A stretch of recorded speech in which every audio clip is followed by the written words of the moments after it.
Mahilig ka ba sa sapatos, kagaya ko? Pwes, ipalo muna yung page ko. Pero bago yan, ako nga pala si Alexus. May nagpaaral sa akin pero di ako nakapagtapos. Kaya heto, magtitinda na ako ng sapatos.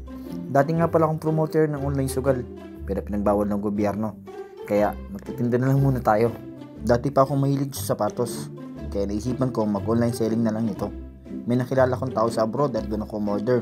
Mas pinili ko yung mga Jordan and Nike shoes.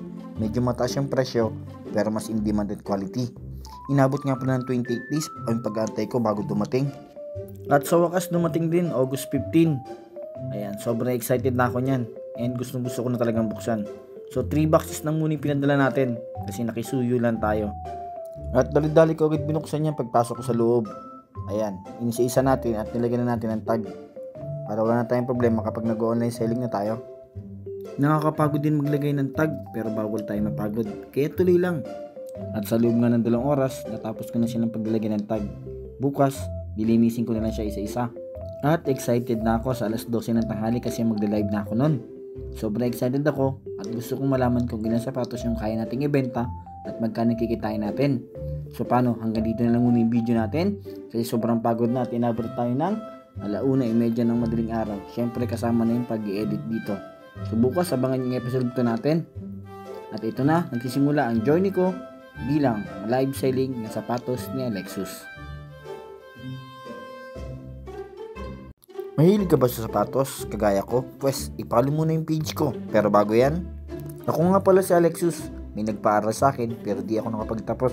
Kaya heto, magtitinda na ako ng sapatos. Dati nga pala akong promoter ng online sugal pero pinagbawal ng gobyerno.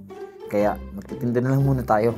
Dati pa akong mahilig sa sapatos, kaya naisipan ko mag-online selling na lang ito. May nakilala kong tao sa abroad at doon ako umorder. Mas pinili ko yung mga Jordan and Nike shoes. Medyo mataas yung presyo, pero mas in demand at quality. Inabot nga pala ng 28 days ang pag-aantay ko bago dumating.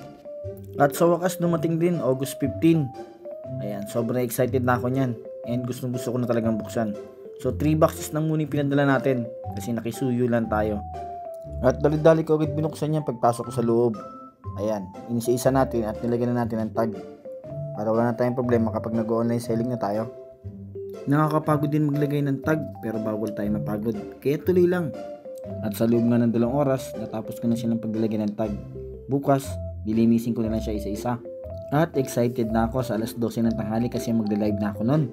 Sobrang excited ako at gusto kong malaman kung ilang sapatos yung kaya nating ibenta at magkano kikitain natin.